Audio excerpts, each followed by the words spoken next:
சிந்திங்க 9 சேனல் சொந்தங்கள் எல்லாருக்கும் அன்பான வணக்கங்கள். இன்றைக்கி நம்ம சேனல் ஆன்மீக தகவல் பகுதியில் சாலக்கிராமக்கல் இதை பற்றி தான் நம்ம பார்க்க போகிறோம். ஏன்னா சாலக்கிராமக்கல் மகாவிஷ்ணுவின் அம்சம் நிறைந்தது. மகாவிஷ்ணு நம்ம வீட்டில் இருக்கும்போது மகாலட்சுமி நிரந்தரமாக நம்ம வீட்டில் இருப்பாங்க அப்படின்றதுனால இந்த சாலக்கிராம வழிபாடு அப்படின்றத நம்ம பண்ணுறோம். இந்த சாலக்கிராம கல் அப்படிங்கிறது இப்போது இன்னும் ஒரு படி மேலே போயிட்டு கண்டகி நதியில் கிடைக்கக்கூடிய உன்னதமான சாலக்கிராமக்கல் உள்ள ரேகைகள் ஓடக்கூடிய தன்மை கொண்டது. வரிகள் இருக்கும், அதை நான் உங்களுக்கு காட்டுறேன். நமக்கு இப்போ கொஞ்சம் தான் வந்தது, நான் அப்லோட் பண்ணி உடனேயே அது நிறைய போயிடுச்சு. கடைசியாக கொஞ்சம் தான் இருக்குது. அதை என்னுடைய பூஜை அறையில் நான் வச்சுருக்கேன். அந்த சாலக்கிராமக்கல்லை பற்றி தான் இப்போ நீங்கள் பார்க்க போகிறீங்க. இந்த சாலக்கிராமக்கல் எப்படி இருக்க போகுது அப்படின்றத நான் உங்களுக்கு காட்டுறேன். நான் யாருக்கெல்லாம் வேணுமோ சட்டுன்னு வாங்கிடுங்க. வாங்க இப்போ இந்த சாலக்கிராமக்கல்லை பிரித்து இப்போது நாம் சாலக்கிராமக்கல் எப்படி இருக்குன்னு பார்த்துடலாம். வாங்க. இப்போது இதுதான் சாலக்கிராமக்கல், அதாவது கண்டகி நதியில் கிடைக்கக்கூடிய இது சாலக்கிராமக்கல். இதுக்குள்ளே மகாவிஷ்ணு உறைந்திருக்கிறார் அப்படின்னு நாம் எடுத்துக்கலாம். இந்த சாலக்கிராமக்கல் அப்படிங்கிறது ஒவ்வொன்றும் ஒவ்வொரு ரூபத்தில் இருக்கக்கூடியது. இப்படி தான் இருக்கும் அப்படின்னு சொல்லவே முடியாது. இந்த பேண்டு ஏன் போட்டிருக்கோம் அப்படின்னா, இதை உண்மையான சாலக்கிராமக்கல்லா அப்படின்றத நாம் பிளந்து பார்த்து நம்ம வாங்குகிறோம். இதுக்குள்ளே ரேகைகள் ஓடுதா, இதுக்குள்ளே அந்த திருவுருவம் இருக்கா, ஒவ்வொரு விதமான ரூபங்களில் மகாவிஷ்ணு இருக்கிறார் அப்படின்னும்போது அதுக்குள்ளே என்ன ரூபத்தில் இருக்கிறார் அப்படின்றத நம்ம தெரிஞ்சுக்கணும் இல்லையா. அதை நம்ம பார்க்கும்போது நமக்கு இந்த உருவம் தெரியும். இங்கே பாருங்கள், சங்கு சக்கரம் அந்த மாதிரி இருக்குங்களா, இந்த ரேகைகள் ஓடுதா, வரிகள் இப்படி இருந்துச்சுன்னா உண்மையான சாலக்கிராமக்கல் அப்படின்னு அர்த்தம். சின்ன சின்னதாக இருக்கிறதுல சில கற்களில் இந்த வரிகள் பிறந்திருக்காது. அப்போது நம்மளால் அதை செக் பண்ண முடியாது. இதெல்லாம் உண்மையான சாலக்கிராமக்கல். நம்மளுடைய சப்ஸ்கிரைபர்ஸ்க்காக நான் பிரத்யேகமாக வர வச்ச சாலக்கிராம கற்கள் இதுதான் இப்போ உங்களுக்கு நான் காட்டிகிட்ருக்கேன். இது நம்ம வீட்டில் இருக்கும்பொழுது மகாவிஷ்ணு மகாலட்சுமி 2 பேருமே நம்ம வீட்டில் வாசம் செய்வதாக ஒரு ஐதீகம். இப்போது மகாவிஷ்ணு மகாலட்சுமி 2 பேருமே சொர்க்கத்தில் இருக்கக்கூடியவர்கள் அப்படின்னு நம்ம சொல்லுவோம். இப்போ அவங்க 2 பேருமே நம்ம வீட்டில் வாசம் செய்யும்பொழுது நம்ம வீடே சொர்க்கம் மாதிரி தானே இருக்கும். எல்லா விதமான சௌகரியங்களத்தோட நம்ம வீடே சொர்க்கம் மாதிரி இருக்கும் இல்லையா. அதுக்காக தான் இதை நம்ம வைக்கிறது.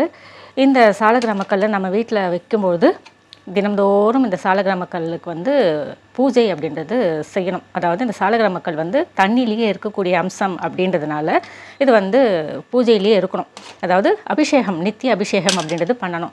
ஏன்னா இந்த சாலக்கிராமக்கல்லில் இருக்கக்கூடிய அந்த வரிகள், இந்த திருவுருவம் மகாவிஷ்ணுவினுடைய திருவுருவம். நாம் இந்த கற்களை அபிஷேகம் பண்ணாமல் காய போட்டோம் அப்படின்னு சொன்னால் மகாவிஷ்ணுவினுடைய திருமேனி உலர்ந்து போகிறதுக்கு சமம். அதற்கு சக்தி இல்லாமல் போயிடும் இல்லையா.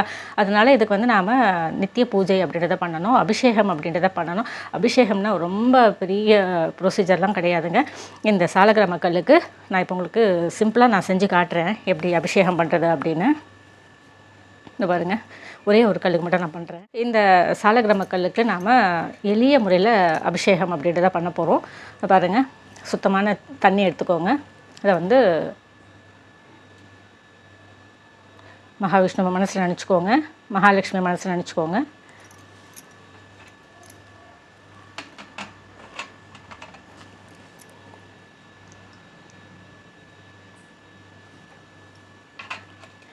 இது ஈரப்பதத்தோடு இருக்கும்போது நம்ம குடும்பத்தில் வறட்சி அப்படின்றது இருக்காது.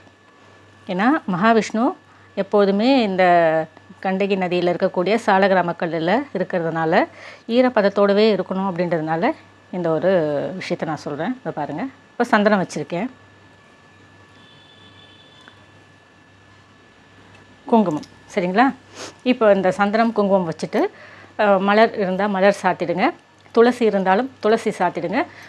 ஏதாவது கல்கண்டோ இல்லை பெருச்சம்பழம் இல்லை பாதாம் இந்த மாதிரி ஏதாவது நிவேதனம் அப்படின்றத வச்சுடுங்க. வச்சுட்டு தீப ஆராதனை அப்படின்றத பண்ணுங்கள். அந்த தீப ஆராதனை அப்படின்ற போது நெய் விளக்கையே நீங்கள் தீப ஆராதனையாக காட்டலாம், இல்லை கற்பூரத்தையே கூட நீங்கள் தீப ஆராதனையாக காட்டலாம், உங்களுடைய விருப்பம். காலையில் ஒரு வேளை பண்ணாலும் சிறப்பு, மாலையிலையும் சேர்த்து பண்ணுறீங்க அப்படின்னா இன்னும் சிறப்பு. இந்த மாதிரி நீங்கள் தொடர்ந்து பண்ணிக்கிட்டே வந்தீங்க அப்படின்னு சொன்னால் நிச்சயமாக இந்த சாலக்கிராமக்கல் அப்படின்றது மகாவிஷ்ணுவும் மகாலட்சுமியும் சேர்ந்து உங்களுக்கு தினந்தோறும் ஆசீர்வாதம் அப்படின்றத பண்ணுவாங்க. ஒரு வேளை உங்களுக்கு இந்த சாலக்கிராமக்கல் பூஜை பண்ண முடியல அப்படின்னும் போது இதை உலர விடக்கூடாது. உலர விடாமல் என்ன பண்ணலாம், ஒரே ஒரு டம்ளர் தண்ணி விட்டுட்டு சந்தனம் குங்குமம் மட்டும் வச்சுட்டு கூட நம்ம விட்டுடலாம். ஏன்னா நீங்கள் மொத்தமாக நீங்கள் பூஜை அறையில் இருக்கக்கூடிய எல்லா விக்கிரகம் ஃபோட்டோக்கெல்லாம் நீங்கள் தீபாராதனை காட்டும்போது இது கூட இருக்குது அப்படின்னா அந்த கல்லுக்கும் சேர்த்து, அதாவது இந்த சாலக்கிராம கல்லுக்கும் சேர்த்து தீபாராதனை அப்படின்றத பண்ணுங்கள். தனியாக பூஜை பண்ண முடியல அப்படின்னாலும் தினந்தோறும் சந்தனம் குங்குமம் மட்டும் ஒரு துளி வச்சிட்டிங்க அப்படின்னா அது ரொம்பவே நல்லது. இந்த சாலக்கிராம கல் அப்படின்றது எல்லா வித நன்மைகளையும் நம்ம வீட்டுக்கு கொண்டு வரக்கூடியது. மகாலட்சுமி நம்ம வீட்டில் இருந்தால் எந்த ஒரு குறைபாடும் இருக்காது இல்லையா, எல்லாமே நம்ம வீட்டில் நிறைவாக இருக்கும் இல்லையா, அதுக்கு தான் இந்த விஷயத்தை நான் உங்களுக்கு கொண்டு வந்திருக்கேன். இப்போதைக்கு நம்மக்கிட்ட இதுதான் இருக்குது.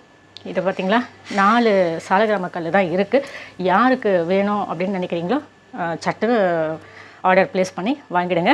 இல்லை உங்களுக்கு ஆர்டர் ப்ளேஸ் பண்ணும்போது அவுட் ஆஃப் ஸ்டாக் அப்படின்னு வந்தது அப்படின்னா நம்மளுடைய வெப்சைட்லேயே வாட்ஸ்அப் சப்போர்ட் அப்படின்றது இருக்கும். அந்த வாட்ஸ்அப்பில் நீங்கள் எங்களுக்கு மெசேஜ் அனுப்புனீங்க, செய்தி அனுப்புனீங்க அப்படின்னா உங்களுக்கு நாங்கள் அந்த சாலக்கிராமக்களை வாங்கிட்டு உங்களுக்கு பிரத்யேகமாக உங்களுக்கு நாங்கள் பதில் அனுப்புவோம். இந்த மாதிரி சாலக்கிராமக்கள் வந்திருக்கு, வேணும்னா வாங்கிக்கோங்க அப்படின்னு உங்களுக்கு மெசேஜும் அனுப்பிடுவோம். உங்களுடைய விருப்பம் தாங்க. ஏன்னா இதெல்லாம் கிடைக்காத ஒரு பொருள். நம்ம சப்ஸ்கிரைபர்ஸ்க்காக நான் ரொம்ப சிரமப்பட்டு இதை வர வச்சு வாங்கி கொடுக்கணும் அப்படின்னு முயற்சி பண்ணியிருக்கேன். யாருக்கெல்லாம் வேணுமோ தாராளமாக வாங்கிக்கோங்க. இன்றைக்கி சாலக்கிராமக்கல் உங்களுக்கு சொல்லியிருக்கேன். இந்த சேனலை சப்ஸ்கிரைப் பண்ணுங்கள், ஷேர் பண்ணுங்கள், லைக் பண்ணுங்கள். தவறாமல் உங்கள் கருத்துக்களை எங்களுக்கு பதிவு பண்ணுங்கள். இதே போல் வேறொரு புதிய பதிவுடன் சந்திக்கும் வரை வணக்கம்.